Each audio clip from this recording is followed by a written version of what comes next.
Welcome into the Inner Edge podcast. I am your host, Laura Lawrence. And if you've been here with us for a while, you know that we have everyday conversations with everyday people about how we can dig deep and reach that inner edge that's within every one of us to just level up, whether it be in life, leadership, business, love, whatever it may be. That's what we're talking about today. And today I have a guest with me who's doesn't live too far down the road. We are both Saskatchewan podcasters, teachers. I mean, I'm a former teacher, but he's still in the classroom. And we both really are quite passionate about mindset and mental health and resilience in adversity. And so I am really excited to welcome in Dennis Kubat to the Inner Edge podcast this morning. He is the host of Mindset Pathways podcast and Mindset Pathways Performance Mentoring. So, welcome in to this early morning recording, Dennis. Thank you, Laura. I'm excited to be here. One of my first podcasts I've been able to do on the other side, so I'm looking forward to share some information today. Yeah, I was just a guest on yours just a couple days ago. He said it's been 72 hours, two podcast recordings, and we're solving all the world's problems. Yeah, so you're welcome if you're listening. If you're listening to this one, go back and listen to my episode on Dennis's podcast. I'll link it in the show notes. But I really was fascinated with some of the questions that you had asked. As I've been on a few podcasts and interviewed a few times, and you clearly kind of did your background research and you really kind of went deeper with some of the questions, which I think really made for a great conversation. So let's start this morning with who is Dennis? Like, tell us about you. Like, if we were meeting Dennis as the 12-year-old Dennis, I mean, what was life like before you went into teaching and then transitioned into this mindset work? Yeah, no, for sure, Laura. I think we'll just starting with me now. I like to just call it like my MVP. So my mission, my vision, my core principles. So my mission as Dennis is to be a selfless human who educates and empowers others. Is kind of my life mission, which I like to remind myself of each day. And Laura, with my job, my two jobs, I have such an opportunity to educate and empower others, being a middle school gym teacher and having the opportunity to work with so many students each and every day.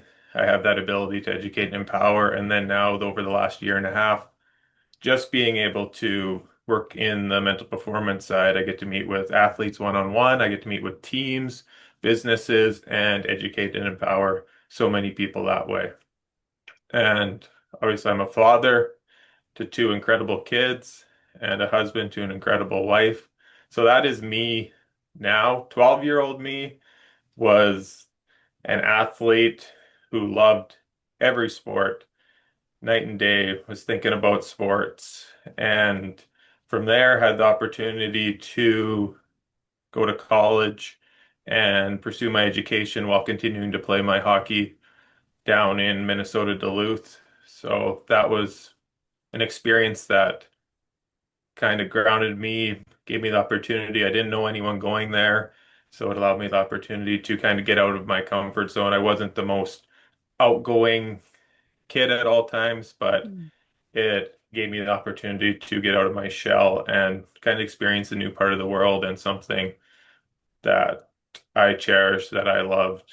And yeah, from there, got my education degree and was able to do some subbing up way up north in Flin Flon, Manitoba, and then got my first teaching job in Hudson Bay, Saskatchewan. Was there for 3 years, and then have been living in Tisdale with me and my family the last 10 years. Amazing. What really stands out for me there is that acronym. I mean, teachers love acronyms, don't we? We're just like, if we can make an acronym out of something, we're going to do it. MVP. I've never heard of it that way though. Mission, did you say mission values? Mission, vision, and like my core principles. Mission, vision, core principles. Wow, that actually right there is an excellent framework, even to start talking about mindset and resilience and overcoming adversity, is like staying connected to those things that are incredibly foundational for us. because it's really easy in life. We have pivots every season, every age. There's something coming at us that we're not quite ready for. But if we, stay connected to that MVP, I love that. I'm gonna incorporate that, Dennis. After we get off today, I'm gonna Nice. sit and do some homework and be like, okay, let's take a look at my Yes. own MVP, my mission, my vision, and my principles, my core principles. So what I love today is we're talking about mindset and resiliency, but we're also talking a lot about sport and the power of sport. Hmm. Many of you listening today are likely parents. Your kids have maybe done school sports, or maybe they're into a more competitive stream of sports. Sports offers so much for growth, I think, and mindset development for kids, but also offers a lot of challenges. And we're going to get into that a little bit later. But I want to start with, can you share a time in your life where your mindset, maybe recently, maybe looking back in your past, was tested, right to the core? Yeah, for sure. I'll go back to my wife and I moved to Tisdale. We got married in Tisdale and we wanted to have kids. And it was a time in our life where we struggled for many years to have kids. And we would see my sister, her Mm. sisters having kids, and we just struggled. We struggled getting pregnant, and then when we did, we had a few miscarriages, and it was just a time in our life where even you as the husband, I found it so tough to support my wife as I didn't know exactly what she was going through. So that was a big time where my mindset was really tested on how can I be there to support her. I know she's struggling. Okay, my goal, I got to try and be strong and be there for her, but it was a tough time and we ended up having to do the IVF route, and I'm a strong believer everything happens for a reason, and we were Mm. able to have two amazing children, but it took a lot of time and it we faced a lot of adversity, and just the resilience that we had to have in that situation was really tough and it really tested us, but I think in the long run it made us both stronger as we look back on that situation. But it was a time in our life where yeah, we had to really test our mindset and test our beliefs. Mm. And yeah, it worked out. We got two awesome kids. Absolutely love them. Love being a dad. It's one of the best things in the world. But yeah, it was tough when you really reflect and look back. You almost get a little emotional even Yeah. thinking about those really tough times. Yeah, I bet. And thank you for kind of leaning into that vulnerability to share that, Hmm. because, first of all, that's a topic that's not often talked about in parenthood. Um, when I do work with mothers and women, it is a wound. It is something that's really difficult for those that struggle.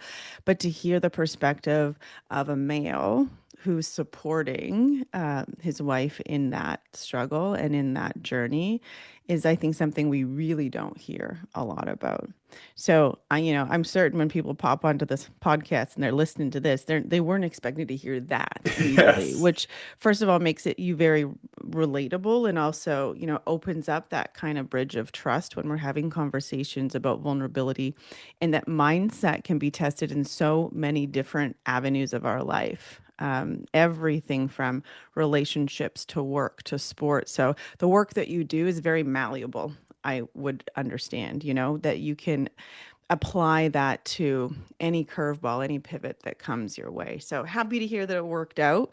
But like, Yes. to your point, when we go through those things, especially I think in a marriage, and both people come into the marriage with different sets of belief systems, different sets of patterns of how do we solve problems, how do we work through conflict, how do we talk about hard things. So I can imagine that probably was um, some difficulties and challenges to get through that. So thank you for sharing that. And then one of the other things I think that it's great to start off when we're talking about mindset, because I always say this when I'm a speaker, listen, just because I'm sitting up here talking about all the things of like, here's how we get through hard things. A doesn't mean that I've been through all of my hard things and solved all the problems. I'm still in the thick of it every single day because I'm human just like you. And I still have to work on it and I still have to add to my toolkit. And that's why I love having conversations like this. Because on the other side of mindset is failures. So I can imagine when you work with athletes and teams, I mean, it's not always success. It's not always we're at the top. Actually, more often than not, we're usually trying to get through the valleys and the bottom. So as an athlete, or maybe even as, as a teacher, can you reflect on a time where maybe a failure, maybe it was an unexpected failure, really set you back, but then set you up for the personal development and the person you are today? Yeah, I love the quote too, like failure is fascinating. Mhm. And it took me a long time to realize that. Wait, I've And never I heard think, that quote, Dennis. I'm just writing that down. I'm thinking, I'm trying to get my head wrapped around that. Like, I don't know if I agree with you right now, yeah. Dennis, but let's humor you and say failure is fascinating. Okay, folks, write that down. All right, let's hear it. Let's hear what you have to say about this, Dennis. Yeah, so yeah, failure is fascinating. I'll go back to I had the opportunity to coach the Tisdale Trojans. I guess that had been 5 or 6 years ago now. And going into that job, my main focus was all outcome driven. Like, hey, Mm, I gotta win because if I win, I'm gonna look good in the community. I'm going to have success. They've had success before. And I mm, was so outcome driven instead of really worrying about the process.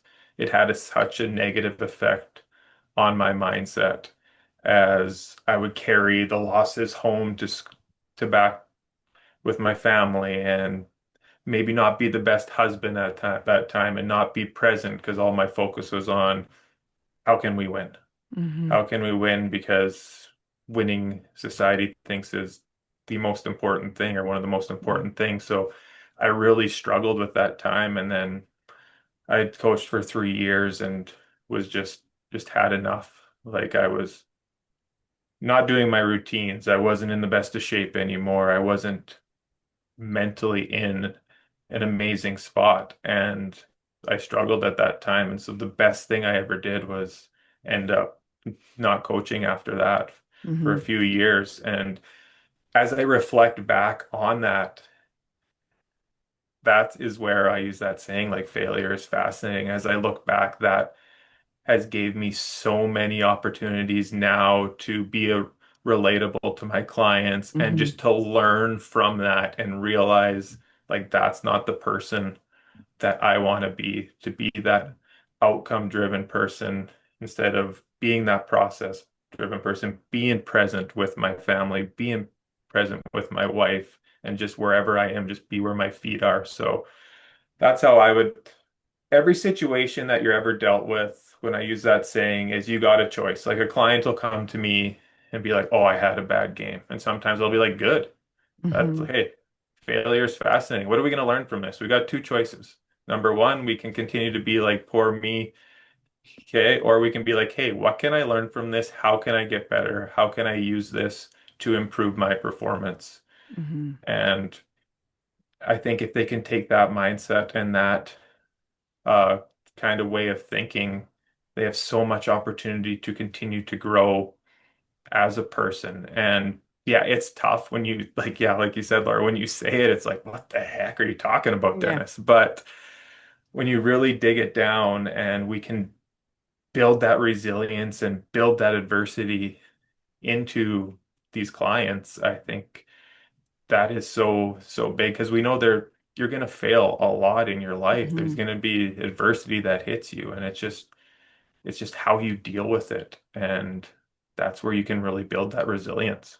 Yeah, I love that you said you have two choices. You can either stay in that victim mindset Hmm. or we can sit in this little bit of discomfort of what it feels like to fail because we are all raised in a world that glorifies success and achievement and there's always the next carrot that's dangled in front of us and as a high achiever and someone who, has maybe had high performance anxiety as well not even knowing it when I was a teenager and a young adult, just because of all the intrinsic pressure I put on myself. Looking back, I can see that the failures really were fascinating in terms of where they all led me. And that could be a keynote title, Dennis. Failure is There we go. fascinating. That is Hmm. that is signature and snappy because I think anybody listening here today knows that there, if we lean into the big pivots in our life and we look at, for me, when I had to make the decision to step away from teaching, much like probably was very similar to you stepping away from coaching that AAA team, it Hmm. becomes part of our identity and we do get rewards from it. There is validation. We are, can be the hero, so to speak, when things are going good, but then we're also the fall guy when things are not going good. But when we take a look at these, when I had to step away from it, I did feel like I was waving the white flag. And for me, that was something that I never wanted to do. I didn't want to be a quote unquote quitter. But like you and I talked about on your podcast, something I've learned from my 16-year-old son, who's been in the high performance athlete hockey world since he's been literally 10 or 12, is that sometimes the bravest thing we can do and the best thing we can do from ourselves is take the exit ramp and decide when the journey no longer is serving our core values and our core Yes. principles and who we are. And sometimes that's a jagged pill to swallow. So whether we're stepping away from a career or we're, quitting a position, or maybe even for some of us listening, for me, it was when my marriage failed. I had never failed anything in my life prior to that. And so that was extremely difficult to have two small children and try to, start life again when I was 32 years old. How do you do it? And so everyone listening here has had some sort of failure. But I had a mentor once say to me, much to your point, growth doesn't come from inside our comfort zones, but we're not wired for Yes. discomfort, right? So when you have the athlete that comes to you and says, like, gosh, I have all these pressures, I have all these expectations, and I had a really shitty game. So how do you work through them with that? Okay, you have two choices. Are we going to stay in this victim mindset, or what are we going to do about it? So then what's the next step when they go into the next game? What's the focus then? Like, what's the The focus, redirect? yeah. So if I had a baseball player or a hockey player who was maybe struggling, we really break it down to that process. So maybe for that game, let's have 3 to 5 process-based goals that we're going to focus on. So if we're a hockey player, maybe it's, hey, I want to be strong on the forecheck. I want to have Mm-hmm. a good attitude. I want to make sure I have good body language. When I have the puck, I want to make sure I'm trying to be creative with it. And then they will text me at the end of the game. I want you to rate yourself 1 to 5 on these and tell me how you did Mm. and be honest. So just kind of breaking it down instead of what do most people ask if they're not at the game? Did we win? Did you win? How many points or how many Yeah. goals did you get? Yeah. All outcome based instead of, hey, let's really break down the process. At the end of the day, if you're doing these 4 things that we said and you're rating yourself 4 or 5, the outcome has a way better chance of taking care of itself. But at the end of the day, we can do not have control over the final score of the game. Yeah. And so many people are dictated their success based on the score, Yeah. right? Or you're down 5-0 in the game. Your next shift is based on, oh, we're down, we're going to lose. Mm-hmm. Instead of, these are my process goals. At the end of the day, it doesn't matter the score. I can still go out and do these each and every shift. That is up to you. And if you can just have, like, I always like to tell my clients, like that next shift mindset. What's your next focus, Mm-hmm. right? That next shift. That's done. Maybe we have like a reset routine we do if we're struggling. We do that, move on to the next shift. And like I always talk about mindset, it's not, I always compare it to like going to the gym. It's not just going to, oh, I talked to Dennis one time. This should Mm-hmm. work.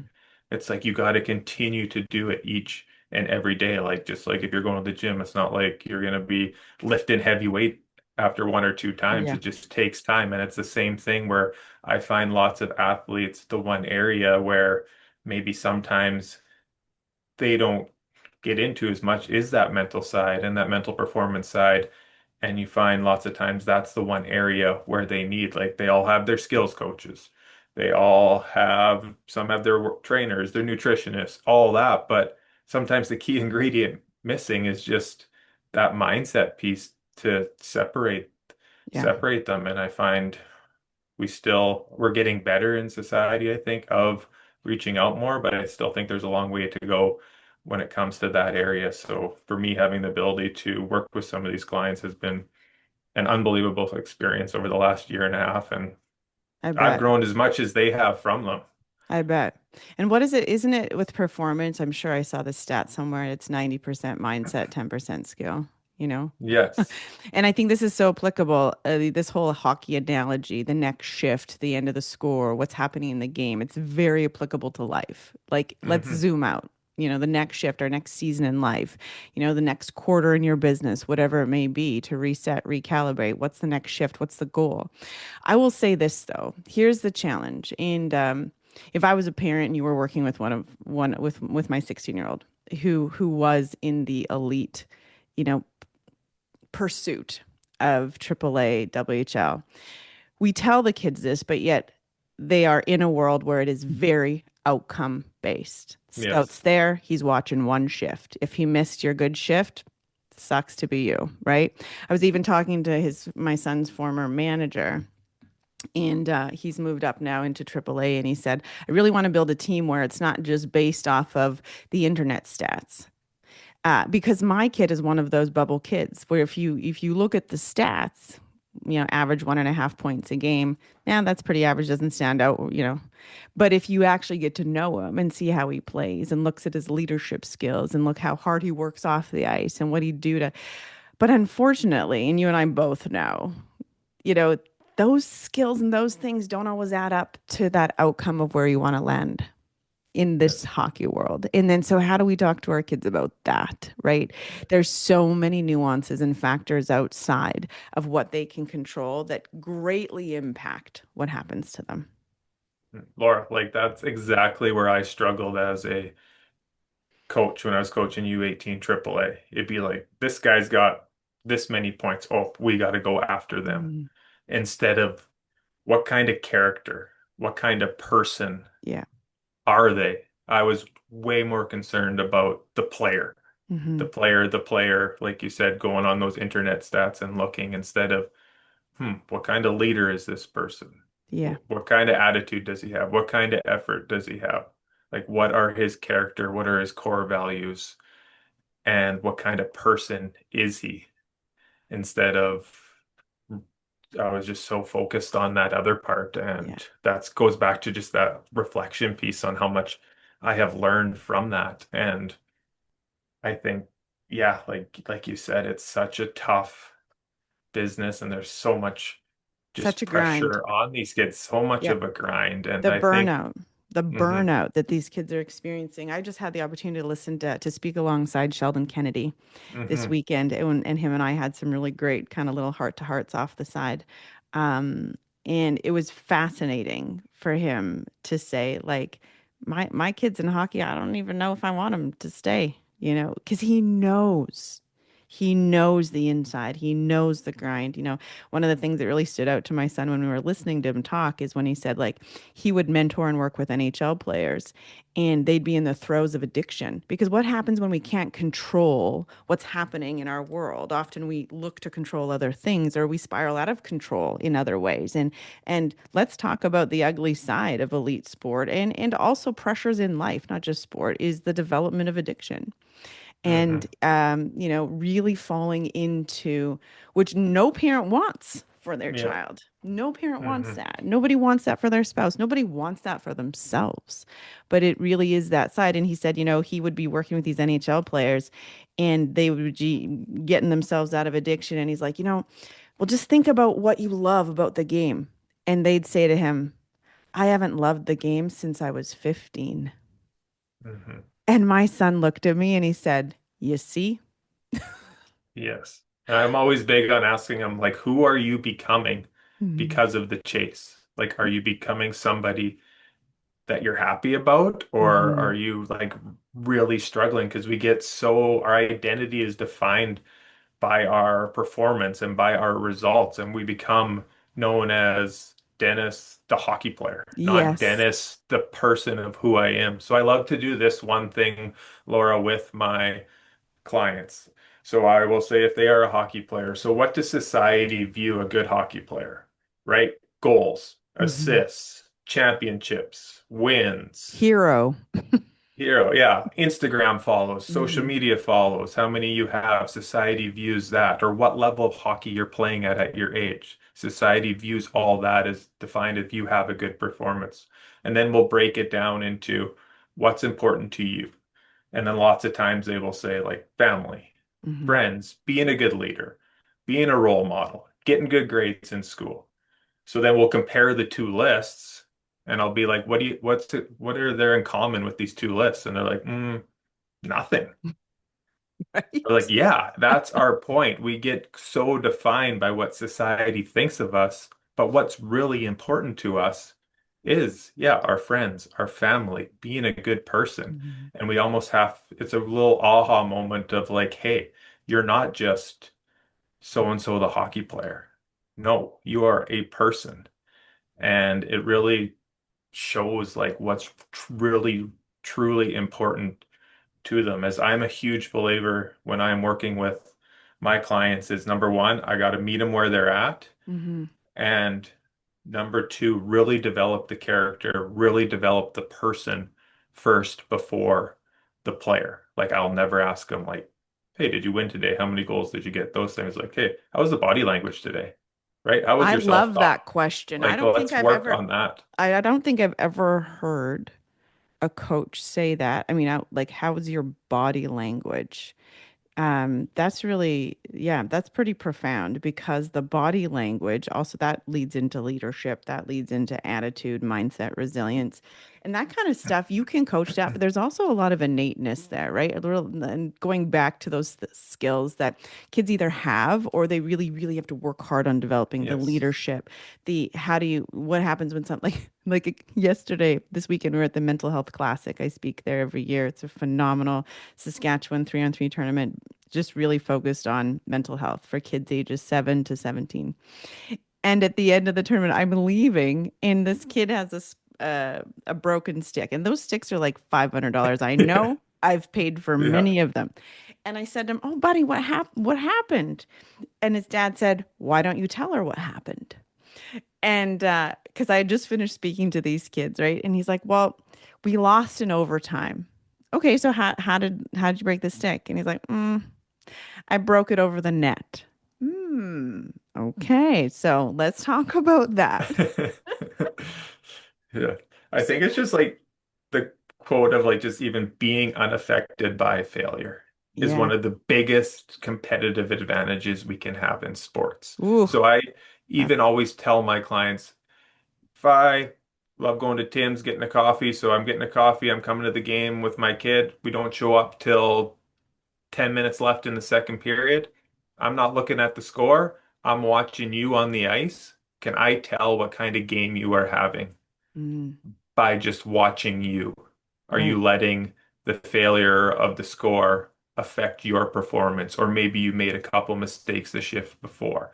Am I able to tell your performance and be able to tell what you're doing by just looking at you? And at the end of the day, our ultimate goal is you shouldn't be changing Hmm. any shift. You should be the same. You should be worrying about those things that you can control. Because at the end of the day, you can always control your attitude, your effort, your preparation, your self-talk, your body language, all those things you can control. And yeah, it's easy to say and it's Yeah. hard to do. I was there at one time too, and I struggled at those areas. But I think if we can at least start working on those things and providing them strategies and really holding them accountable to those areas, not just going to help you in that sport, it's just going to help you in life. And when I think of even Absolutely. my job, I'm like, I'm a mindset coach, but I'm almost sometimes I'm like, is that even the right title of what I do? Like, my job is to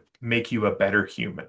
Hmm. I always tell if I'm wanting to work with clients or talking to parents, like I'm in the human development business. And I For think when sure. you think of mindset, I think that's like if you're building a house, that's like your foundation, right? Hmm. Like I want to build that foundation for you. And I think like mindset is such an important part of that. But it's also like, yeah, like sometimes when I'm meeting my clients where they're at, sometimes they tell me like, hey, I went on a date today. Yeah. And it's like that's what I'm gonna meet him where at. That's what we're gonna talk about. Like, oh, so what would you look for in a girl today? Like, what are Yeah. some values that you have? Just meeting them where they're at and talking about that and more developing just the human aspect of them. And I think if we can do that, it's going to help with their performance. And I think in a grand scheme of things, it's all relatable and it all comes back to that mental side. But it's just, yeah, developing those good relationships and allowing them to just be open and honest with you and just being relatable. And like we talked about before, just being vulnerable. And Hmm. I like to think that is like a thing where even me as a teacher is what I want to do. Like I share those stories with my students, and I think it allows them to be way more relatable to me, and I can be relatable to them. And I think there's so much power in just developing that relationship piece and just being human. We're just human. We're gonna Yeah. have bad days, we're gonna have good days, we're gonna have struggles, but just being open and honest and being there. Yeah, because feelings are a part of being human. I mean, to feel is to be human. And I think now more than ever, and I've talked about this, I don't know if I shared with you, but I wrote an article for a Canadian education magazine, and it was entitled A Generation Under Pressure. Because never before do I think that our young people have been under so much pressure and have had so much outside noise and distraction than they do now, especially with kids spending upwards of 6 to 8 hours a day on their phones. You and I talk about that Mhm. a little bit when I Yes. was on your podcast. And I think for especially young males, young men, to have a mentor like yourself, where they can talk about their identity outside of the sport. They can talk about who they are. Because I mean, I spoke to many friends this past weekend. All of them had been through the grind, AAA, WHL, junior hockey, wanted to make it to the NHL. It's like they had their identity. It doesn't matter what you're when you're tuning in today, what we're talking. If we're talking about hockey, if we're talking about you're a CEO, if we're talking about you lead your family as a mother, it's just like what is your core identity, but who are you outside of that as well? Because often that identity is linked to what we have achieved and our worth, Yep. right? And so crazy cool that a kid can come to you and be like, "Yeah, I went on a date." Like, because they're talking about their life outside of hockey, because I think it's so easy to lose sight of that. And one of the things my son has said to me when he's thinking about shifting his focus from what his outcome goal was in hockey to what he really wants for the next 2 years of his high school life, what his values, his principles, how he wants to spend his time. And I think when we can get our kids to be wise enough to be introspective, to say, like, this is not my dream anymore. And it's okay to step away. It's okay to reevaluate because outside of this, I'm gonna have a life that's well extends beyond this hockey career or this business career or whatever it is that we have, right? So what are Mhm. you seeing kids and athletes are struggling the most with these days when it comes to performance or distraction, pressures? What are you seeing as a common thread in your clients? Yeah, that's a big question, Laura. I always ask the question, what's holding you back? Mm, And that's a good it one, varies. folks. What's It holding you var back? Yeah. it varies a lot, and I have a list of because some they're younger and they're like, I don't know, Dennis. Okay, let's go through this list. Is it comparison to others? Is it consumed by the result?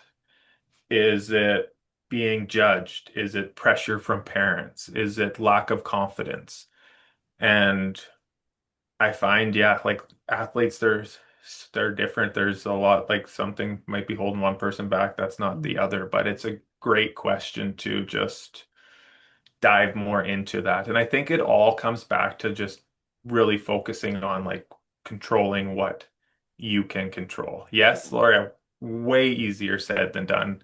I struggle with that at times as well. I think we all do, but I think that is probably the main theme where it comes down to is really just focusing on your character, you as a person, and mhm. controlling what you can is probably the number one thing that people are struggling with. And yeah, like your attitude, your effort, what kind of energy you're bringing, how are you preparing? What are you saying to yourself? I Mhm. think if we had to put it down into one thing, but that we that those athletes are really struggling with, that's what would it would be. So what I'm hearing is one of the things that you do with your coaching clients is like, let's take a look at all the noise outside of you and all the pressures and, everything that's out here.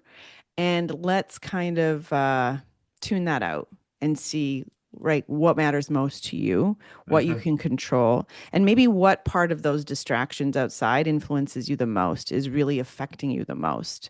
And again, I love this, how applicable this is to every single piece of our life. We're maybe talking about a hockey team or we're talking about a baseball player, but we're talking about we're talking about what it means to be a human. We're talking about human behavior. We're talking about how every one of us has some sort of outcome that we want to reach. We want to be happy, right? It's Yes. interesting. I'm delivering a little mini keynote on Thursday. It's a 5-minute keynote, and it's about joy, the power of joy, the science of joy, and how do we build thriving teams? Because I do believe joy is the missing link. And I think it's very much the missing link on teams. A lot of kids will quit. I mean, even my son will say it's not as Mm. fun anymore. It's just the fun's not there, right? We think about that fun factor in life. How do we stay connected to the things that light us up, right? That Yes. really make us want to do and want to spend that time. And so I think it's fascinating and it's fantastic that these kids, these athletes have an opportunity to work with somebody like you. Um, I want to ask too, for those of the listeners who are listening that want to just kind of apply this to their own life and their own mindset and their own kind of resiliency code. What's one habit that you found in your life when you've been, really working on that growth mindset, like one daily habit or one habit that really helps to contribute towards a growth mindset versus a fixed mindset, right? Really getting into that mode of I'm empowered, I have agency, I can, doesn't matter what's happening out here, I can still control it. So I'm curious to know kind of habit that you've leaned on. Mine is without a doubt my routines, my AM routine and my PM checklist, I call it. So I'm big on, hey, if I win the morning, I'm going to have a heck of a day. Even Mm-hmm. if that is I'm having a late night and I maybe get to bed at 11:30, 12. I still, if I do my morning routine, I'm 100% better father, better husband, better educator, just winning that morning if I Yep. can get that done. And I think that all starts with like your PM checklist where have like 8 to 10 things on my list. Like, for example, make sure the coffee's ready to go, make sure the dog dish is ready to go, make sure my clothes are out the night before, right? Make sure I know my schedule of what I'm doing the next day. Mm-hmm. And if I can master my PM checklist when I wake up in the morning, everything is right there, ready for me to attack the day. And I think that has been such a valuable lesson that I've learned over the last year and a half that has just really helped my mental health, made me way more active. My time management skills have improved so much from that, and it's just given me so much more energy to win that morning. Hey, let's go attack that day now. Yeah, I love that because how we start our day is how the day goes, and how our day goes is Yes. how our week goes, and how our weeks go is really how our lives go. We're just really Hmm. patterns. Everything in our life is a pattern. Have you read the book Atomic Habits? Yes. Oh, yeah, I was like, I'm sure Yes. you've read that book, Yeah. Dennis. I actually have to go back and read that book. And these are things also that don't come innate to many of us. It's funny. My husband's like, "Why are you getting up to do a podcast at 7 a.m.?" I'm like, "Because this dude's an early riser. Yeah. This guy's probably been up since 5. Like, you know what I mean? I'm Yeah. like, he's got his shit together in the morning. So we are meeting at 7, and that's what we're doing. But I totally believe that. If you win the morning, you're going to have a great day. You're going to be, a better spouse, a better leader, a better parent, when you can design your morning to look the way you want it. And a big part of that is how does the night go before? So this is a big gold nugget right here, folks. It's just like how do we reevaluate the things we do the night before the morning to set us up for success? Yes. So I Yes. love that. For sure. And even like I know we're in a busy world. And that's one of my pet peeves, Laura, is like when people say, "Oh, I'm too busy. I'm too busy." Mine too. Well, let's work on your time management skills. We all have time. I'm always like, if I want someone to do something, I'm going to ask someone that's busy, right? Yes. So, right? And it's crazy. And I think there's so many ways that we can just continue to work on improving our time management, making sure our schedule, making sure we have our routines Hmm. so we don't even like have to think. Yeah, and because we all have the same 24 hours in a day. I too, that Yes. is such a pet peeve. And I'm just like, listen, it's mindset. It's mindset Hmm. about the time because the truth is we none of us really know how much time we really have. And it's like, what are you going to do with the time? Something that actually when people say to me, "Oh, I don't know how you do it all. You're this, that, this," and I'm like, "How do I do it all?" And it is comes down to how I manage my time. And optically, sometimes it looks through my social media or that I'm always on the go, I'm always busy, I always have my hands in multiple different things. But really, behind the scenes, I have much more control and agency now as an entrepreneur than I did when I was a teacher.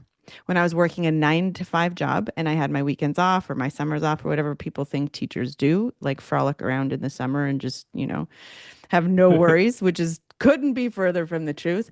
But I think that now it's actually harder also for me to manage my time because I don't have a structure and I do have to be Hmm. more disciplined. Yes. And I, and So even I like, or sorry, like summers, it's like, oh, my routines and my habits are not as structured, and it takes mhm. more time that way than when you're. So I said to my wife, I could go back tomorrow to teaching. Like I just need those routines, and Yeah. it just helps me so much. Because as humans, we thrive off of predictability. We don't really like change. Psychologically, we're not wired for that. And so routines really matter. I think we could probably do a whole episode on routines and patterns, have you back in the future. But what I want to do before we end this morning, because 40 minutes goes so fast, and what I found Yes. for my listeners is they do have attention spans, much like myself, of 30 to 40 minutes. So um, all of us are, I think we all want to build a legacy that lives on well past our lifespan, right? We Hmm. want to do impactful work where people say, listen, that mattered. That meant something to me. We contributed towards something greater than us. So, what is it that 20 years from now, what is it that you want the people who you work with, you lead, your students, your family to really remember about you? I think it's just someone that was a caring person. Hmm. And when I look back at just with my students, it's just like I was there for them. He was real. He was honest. He cared about me, not just as a student, but as an actual person. Hmm. He asked me about my weekends. If he had a sporting event, he asked me about that. And maybe I wasn't even an athlete, but he still cared and asked me those questions and wanted to actually develop a relationship with me as a person, which I think is just so valuable if I can do that and find a way to connect to each student, each person that I come across by asking those questions and truly being interested and value each and every conversation that I have, I think is something that I would love to be remembered as just a person who was caring. And 20 years from now, they look back at Mr. Kubat, the gym teacher. He was more than a gym teacher. He actually cared about me as an individual and was always there for that support. Yeah, and I'm sure they're already saying that, Dennis. I would imagine they're already saying this. And when I talk about leadership and when I'm working with teams and in keynotes where the thing is like, oh my gosh, how do we build better teams? Well, you gotta nurture the human behind the hustle. That's what you have to do. You have to lean into what matters most, which is relationships and building Yes. trust and humanity and asking people about how their day was and what the name of their dog is and what's their favorite sports team and all of those things. Because that's the golden part, I think, of what it means to be here in this life is building those connections. And so, yeah, wow, this went so fast, so great. Would Yes. love to have you back on again. I think that everybody listening to this, I mean, if there was something that you heard today in this last 40 minutes that you think somebody else needs to hear, please share this podcast out. Please share Dennis's podcast as well. Um, and I'm gonna link it, Mindset Pathways. He's got phenomenal guests on. And again, if you don't have a hockey player or an elite athlete, or you don't have somebody who has a mindset coach, that doesn't mean this isn't for you because all of this content is applicable about life outside of sport. And so, thanks for joining, Dennis. One last thing, if you want to, I'd love for you to leave the listeners with what's a favorite quote that you live by. I don't think I told you I was going to ask you this, but is there like a favorite quote that's kind of like your go-to? Oh, I got lots, Laura. Well, a couple of my favorites are more is caught than taught. Oh, I yeah. truly believe as a parent, what example are you setting for your kids and how you act, how you respond, Hmm. how you teach your kids that sport. I think more is caught than taught. They're always watching you. So what kind of example are you setting for them? Hmm. And then when I'm working with my clients, I love the quote, does the audio match the visual? Because lots of Hmm. times we say what we're going to do. It's like, yeah, Dennis, yeah, I'm going to do that. I'm going to do that. But it's easy to say. It's much harder to do. So I love that quote, does the audio match the visual? Those would be a couple of Those are my go-to golden. favorites. What a great way to end off this podcast, Dennis. Thank you so much. And like I said again, I'd love to have you back on. There's just so much to unpack inside of human behavior and performance and leadership and resiliency.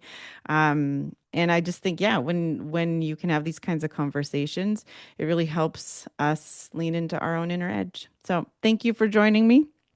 Thank you, And Laura. Keep doing what you're doing too. You're a role model to me, and I appreciate you having me on today. yeah, thank you so much for your kind words. And this was a good one, folks. So please do share it out, and we will see you on the next episode of The Inner Edge.